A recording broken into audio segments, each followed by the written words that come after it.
I wasn't supposed to be home that morning. The plan was simple. A quick trip to the city, check a few things, and be back in 3 days. My ranch, my land, my sanctuary. Quiet, untouched, predictable. Or so I thought. The second I turned onto that long dirt road leading to my property, something felt off. The air seemed heavier, the usual quiet hum of nature replaced by a tense stillness that made the hairs on my neck stand up. Something wasn't right. And then I saw them. Patrol cars. Not just one, but two, parked haphazardly near my front gate. Red and blue lights flashing, cutting through the morning sunlight like warning signals. My stomach dropped. Who would call the cops to my ranch? And why? I knew the answer before I even stepped out of my truck. The HOA. The Homeowners Association. Only problem, I'm not in the HOA. I never have been. I never wanted to be. I froze trying to process it. The cops weren't moving, just standing there, looking ready for action, while in the distance, a familiar figure emerged. A woman, clipboard in hand, sharp heels crunching on the gravel, and eyes burning with that particular mix of authority and arrogance that only HOA representatives seem to master. She had that look that said, I can control everything, and you will comply. My chest tightened. She clearly had no idea who she was dealing with. I took a deep breath, stepped out, and tried to steady my voice. Can I help you? I asked, keeping my tone calm, neutral, though my mind raced. They were here for a reason, I could feel it, but the why was still a mystery. I noticed the way the cops glanced at each other, the way the woman's fingers tightened around her files, her lips curling slightly like she had already won some invisible battle in her head. It wasn't just about authority or rules or property lines. Something deeper was simmering beneath the surface, a tension I couldn't yet name. The air felt electric, almost alive, like a storm waiting to break. And as I stood there, trying to gauge their intentions, I realized that this wasn't going to be a simple misunderstanding. This was bigger, personal, and it would test limits I hadn't thought I had. The ranch had always been my escape, my fortress, my freedom. But now it felt like a stage where someone else was trying to dictate the rules. My mind raced through every possibility. Was it a neighbor feud? Some bureaucratic mistake? Or was there a more sinister plan I hadn't yet uncovered? Each option felt equally dangerous. Before I could step closer, before I could even try to reason with them, the woman lifted her voice, sharp and commanding. You need to come with us. And in that moment, the realization hit me like a punch to the gut. They thought they had authority over me. They didn't know me. They didn't know what I was capable of. And they had just made the biggest mistake of their lives. I stood there, heart hammering, hands steady despite the adrenaline, watching them, waiting for the next move, knowing one wrong step could ignite a chain reaction that none of us were ready for. The cops shifted slightly, the woman's eyes narrowed, and I felt the first real surge of danger. Everything was about to change, and I had no idea what would happen next. I took a slow step back, keeping my hands visible, as the woman and the officers advanced. My mind was racing, replaying every detail of my past few years on this land. I'd inherited this ranch from my grandfather, a man who built it from scratch with nothing but grit and determination. Every fence, every barn, every dusty trail had his fingerprints on it. And now, somehow, it had become a battleground I never asked for. I had never been one to bow to authority blindly. That was something my grandfather had drilled into me since I could walk. Know your ground, protect it, but never let anyone control your mind. I had carried that lesson into adulthood, running the ranch alone after his passing, trusting my instincts more than rules, more than committees, more than anyone telling me what I could or couldn't do. And now, as the HOA woman's glare burned into me, I felt that same stubborn pride swelling inside. The tension in the air was suffocating, the kind that made every sound, rustling leaves, the distant clatter of a gate, feel amplified. I couldn't help but remember the small skirmishes I'd had with neighbors over the years. Minor disputes over fences, property lines, even the occasional noise complaint. Nothing had ever escalated beyond words. Until now. Somehow, the HOA had crossed a line I didn't even know existed. sending armed officers to a property I had no affiliation with. It wasn't just absurd, it was personal. I glanced around the ranch, taking in the land I had poured my life into. The horses grazing peacefully in the distance, the old barn with its weathered wood and memories of long summer evenings, the orchard that had survived every drought and storm. Everything I loved about this place felt suddenly fragile. Someone was challenging not just my authority here, but my sense of safety, the very essence of my home. And yet, there was a strange clarity beneath the rising fear. I had learned long ago that fear was a tool, one you could use against others if you understood it. But this situation was different. The stakes weren't just about protecting land or property. It was about standing firm against a system that had no right to intrude. I could feel the adrenaline sharpening every thought, every instinct, making me hyper-aware of the slightest movement from the cops, the HOA woman, even the shifting shadows of the trees. I remembered one particular afternoon, months ago, when a neighbor had tried to encroach on the back pasture. I had confronted him calmly, words measured, tone steady. By the end of that conversation, he had backed off, not because of fear, but because I made it clear I wouldn't be manipulated. That same principle applied here, only the stakes were exponentially higher. This wasn't just about a pasture or a fence anymore. This was about control, about authority, and about proving that no one could dictate terms on my land without consequences. The woman's voice snapped me back to the present. She was listing rules, citations, fees I'd never seen before, each one more ridiculous than the last. I could feel the officers exchanging uneasy glances, sensing the tension rising. But I didn't flinch. I had learned long ago that showing doubt was a weakness, and I wasn't about to give them that. Deep down, though, a flicker of unease remained. What if this wasn't just a misunderstanding? What if someone had it out for me? And why now, after years of peace on this ranch, did it all come crashing down in one absurdly bold move? The questions twisted in my mind as I clenched my fists, ready to face whatever was coming next. And then, without warning, the woman stepped closer, her eyes narrowing with a mixture of triumph and threat. That's when I realized, this wasn't just a confrontation, it was a test, and I had no choice but to pass, no matter the cost. The morning air felt heavier now, charged with unspoken threats. The HOA woman's presence alone was enough to make anyone feel boxed in, but the real problem wasn't just her. It was the ripple effect she had triggered. My phone buzzed in my pocket, an unexpected text flashing across the screen. "We need to talk. It's about the ranch." Urgent. It was from an old friend, someone I hadn't heard from in years, someone who had always skirted the edges of legality when it came to land disputes. My gut twisted. Why now? What could possibly be urgent enough to drag them into this mess? I glanced at the officers again, trying to read their expressions. One of them was shifting uneasily, eyes flicking between me and the clipboard-wielding woman. I realized that while they were bound by rules, they were also human. That flicker of doubt. Was it a chance to de-escalate, or just hesitation before a confrontation? I had no way of knowing, and that uncertainty made my next steps all the more dangerous. As the HOA woman began reciting more violations, I noticed something unsettling. The citations didn't line up with reality. Some referenced properties I didn't even own. My pulse quickened. Was this incompetence, or a calculated move? There was a pattern forming, one that suggested someone was pulling strings behind the scenes. Someone who knew more about me and my ranch than I wanted them to. Memories surfaced from years past. Late nights negotiating land deals, tense conversations with local officials, and the rare but heated arguments with neighbors who didn't understand boundaries. Each memory carried a lesson. Trust cautiously, expect betrayal, and never underestimate someone who knows their ground. I wondered now, quietly, if someone had taken those lessons too personally, and if my past dealings were about to collide with the present in ways I hadn't anticipated. Then there was the matter of the ranch hands. Most of them trusted me completely, but a few had always questioned my decisions, whispering doubts about my methods and my temperament.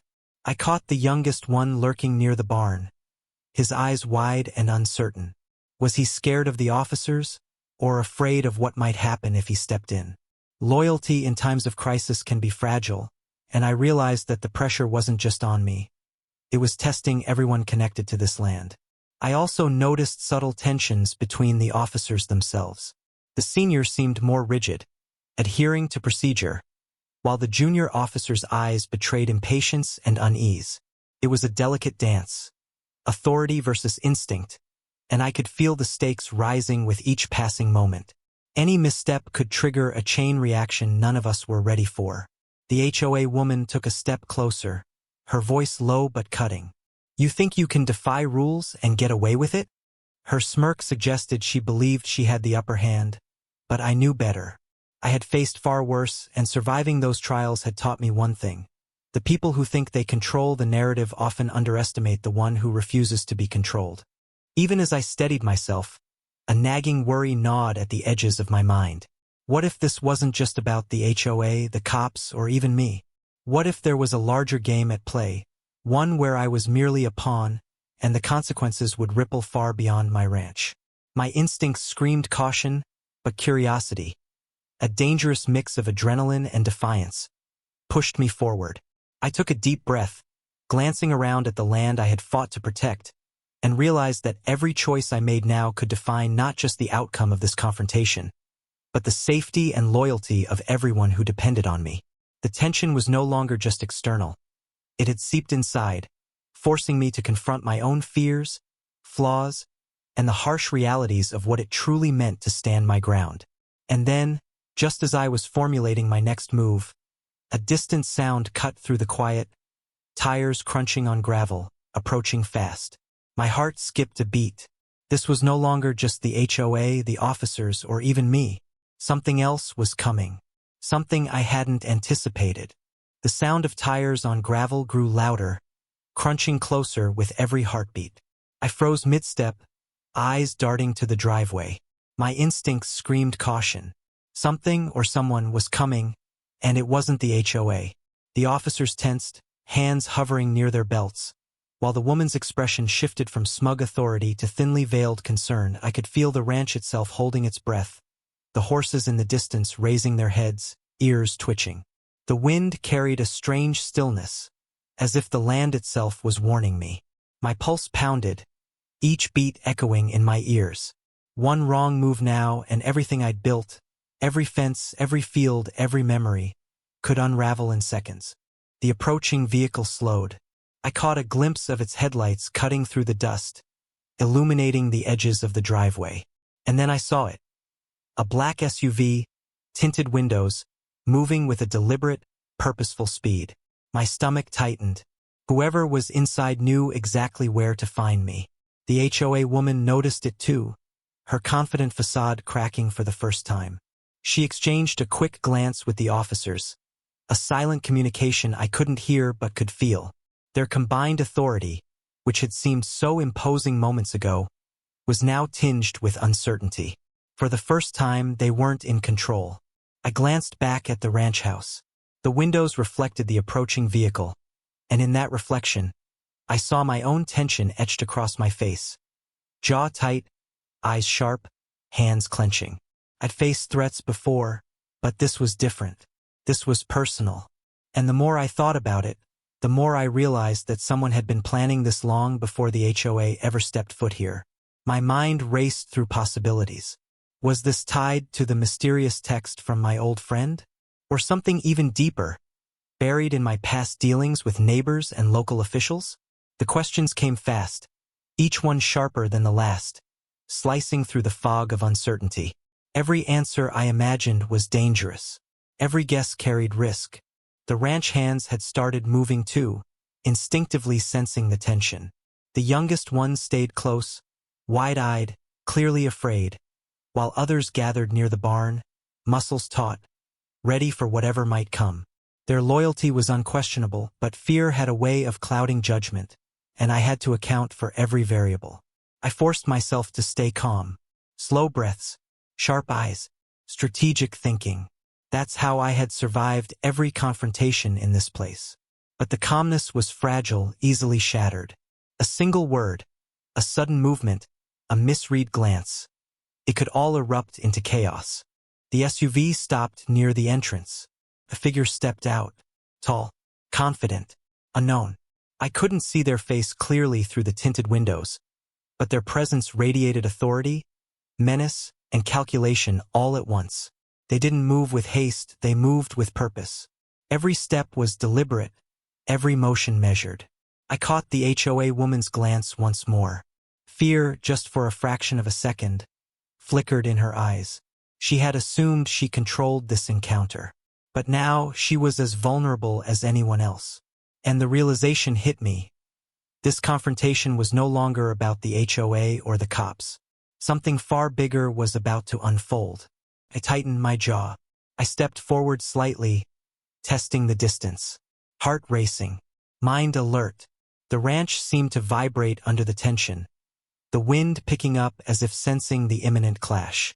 Seconds stretched. Moments became hours. And in that heavy pause, I understood that nothing here would ever be the same again. Then the figure froze, paused just a few feet from the driveway, and lifted a hand. A single gesture. No words yet, but that gesture said everything. This wasn't a warning. It was a challenge. And in that instant, I realized one undeniable truth. The moment of confrontation had arrived. Everything I'd prepared for, everything I'd feared, was about to collide. And there was no turning back. The figure in the driveway didn't speak, but the tension between us was deafening. I took a cautious step forward, scanning every detail, the confident stride, the deliberate pace, the way their eyes moved with precision. And then, just as I thought I understood who, or what, I was dealing with, the black SUV's passenger door swung open. My heart skipped. Out stepped someone I never expected. Someone I had trusted. My old friend, the one who had texted me earlier, smiled at me, calm, collected, but there was something unsettling beneath that familiar expression. I froze. Memories of late-night conversations, shared plans, and mutual trust crashed against me. This was betrayal in its rawest form. "You didn't think I'd let this slide, did you?" they said, voice deceptively soft. "I had to make sure you stayed in line." I felt my stomach drop. The pieces started clicking into place. The timing, the mysterious SUV, the escalation with the HOA and cops. None of it was random. Every move had been orchestrated. Someone had set this trap long before I even realized I was in danger. The HOA woman's smirk returned, but this time it was layered with arrogance, not authority. "See?" she said, glancing at my friend. "You're surrounded. Everyone has a role in this." The officers shifted uncomfortably, sensing the dynamic changing. They had come thinking this was a simple property dispute, a routine call. But now they were caught in a web far bigger than they could have imagined. Their uncertainty grew with each second, each glance between the conspirators. I took a deep breath, heart hammering, mind racing. The betrayal stung sharper than the initial threat. I had relied on loyalty, assumed trust, but now all of that had been weaponized against me. My instincts screamed action, but I had to think, to strategize. One wrong move could make this worse, could put everyone on my ranch in danger. Then, a sound from the back of the property drew my attention. A truck engine rumbling, tires spinning across the dirt road. My ranch hands, loyal to me but unprepared for this escalation, flinched, unsure whether to intervene. I realized that this wasn't just about me facing the HOA, my friend, or the officers. It was about protecting everyone under my roof, everyone who had put their trust in me. My old friend stepped closer, eyes cold, calculating. "You always thought you could play by your own rules," they said. "But rules aren't just suggestions. And you've crossed a line you didn't even see." The HOA woman nodded, almost in agreement, her files clutched tightly. "We gave you every warning," she said. "And still, you refused." I could feel the adrenaline rising, sharper, hotter. Betrayal mixed with fury, fear with determination. I wasn't just defending property anymore. I was defending trust, autonomy, everything that defined me as someone who refused to be controlled. And now the stakes had multiplied. This was no longer a standoff. It was a test, and the rules had changed. Suddenly, My friend made a subtle gesture toward the officers, a quiet command. They hesitated, caught in the crossfire of loyalty, duty, and fear.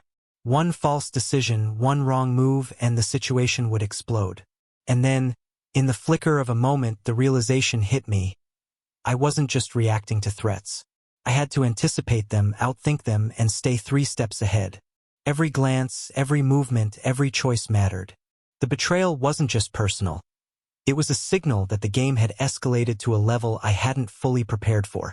I squared my shoulders, took a slow, steady breath, and met my old friend's gaze. The weight of the moment pressed down, thick and suffocating. But one thing was clear. I wasn't finished. Not by a long shot. The battle had just shifted, and the next move would decide everything. The silence stretched, tension crackled, and in that pregnant pause I realized this confrontation would define more than just the ranch. It would define who I was, who I could trust, and what I was willing to do to survive. The tension had reached a breaking point. Every heartbeat felt amplified, every breath shallow. I could see the calculation in my old friend's eyes, the rigid determination in the HOA woman's posture, and the uncertainty etched across the officers' faces. For a moment, time itself seemed to pause. Then I acted. I moved deliberately, hands raised just enough to show I wasn't a threat, voice steady but firm. "Enough," I said. "This ends now." The words seemed to carry weight, shaking the invisible balance of power. My ranch was my ground, my rules, and no one. Not the HOA, not the officers, not even someone I once trusted, was going to dictate what happened here. My friend hesitated, flicking a glance at the SUV parked nearby. Their plan had been precise, layered with misdirection, but I had anticipated more than they realized. Years of running this land, negotiating threats, and surviving confrontations had honed instincts sharper than any paperwork or strategy could account for. I took a step forward. One confident, deliberate step. The HOA woman's files rustled as she took a cautious step back, realizing that the authority she wielded had limits she hadn't fully accounted for. The officers, sensing the shift, relaxed slightly, uncertain whether to intervene or wait. The air was electric, taut with expectation. Then came the twist I hadn't seen coming, not from the HOA or the cops, but from within my own circle. The youngest ranch hand, the one I had feared might falter under pressure, stepped forward. In his hand was a small recorder I hadn't noticed before. "I think you need to hear this," he said quietly, pressing play. The room filled with the unmistakable sound of my old friends' conversations, recordings of their plans to manipulate the HOA, fabricate citations, and use law enforcement as leverage. Every word was damning. Shock flashed across my old friend's face. The confident, controlled mask cracked, revealing panic underneath. The HOA woman froze, eyes widening in disbelief as the carefully constructed narrative began to unravel.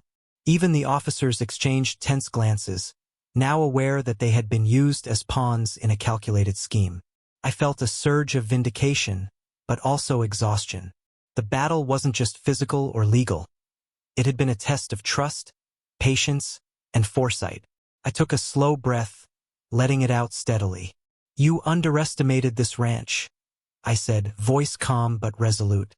"And you underestimated me." The officers stepped back, finally recognizing that I was not the one who needed restraint. The HOA woman, realizing she had no legal ground without evidence, scowled but retreated, gathering her papers and muttering under her breath. My old friend froze, caught between shame, anger, and fear. Without another word, they turned and walked toward their vehicle, the betrayal now fully exposed, the plan foiled. As silence settled over the ranch, I leaned against the fence, finally allowing myself to breathe. The adrenaline was fading, replaced by a heavy, reflective calm. The land stretched out before me, golden under the late afternoon sun, the horses grazing peacefully, oblivious to the drama that had unfolded just yards away. And then, just as I thought it was over, my phone buzzed. A single message from an unknown number. "You only delayed the inevitable. Watch closely." My stomach tightened. The battle was won, But the war might just be beginning. Someone else knew, someone else was watching, and the story wasn't finished. I glanced across the ranch, eyes narrowing slightly, a mixture of determination and wariness settling over me. The peace I had fought for was restored, for now, but the undercurrent of danger reminded me that no victory here would ever be permanent. The land was mine, my rules were intact, and I had survived the storm. But I knew, deep down, the next challenge was already on the horizon. One thing was certain. Anyone who thought they could control me had been proven wrong. And anyone watching from the shadows would soon learn the same lesson. The sun was beginning to dip behind the hills, painting the ranch in soft shades of orange and gold. For the first time in hours, I allowed myself to breathe without tension clawing at my chest. The confrontation with the HOA, the cops, and the betrayal of someone I once trusted had passed. But the lessons lingered, heavy and clear. I walked slowly across the pasture, boots crunching on the dry earth. The horses followed, their calm presence a reminder of why this land meant so much to me. Each fence, each barn, each quiet corner of the ranch had been a part of my life for years, and despite everything that had happened, it remained mine. Ownership wasn't just legal. It was emotional, woven into every memory and every challenge I had faced here. The ranch hands were gathering equipment, their faces reflecting relief, exhaustion, and a quiet pride. Even the youngest, who had stepped forward with the recorder, looked up at me with a mix of respect and newfound confidence. Loyalty, I realized, isn't forced. It's earned, tested, and proven under fire.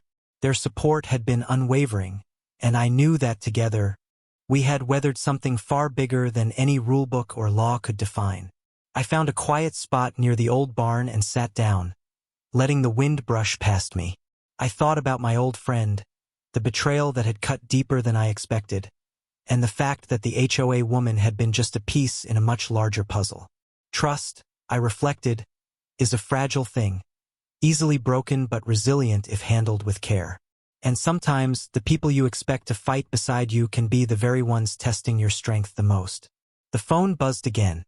A single message from an unknown number. I didn't open it immediately. Instead, I let it sit, a reminder that vigilance is never ending.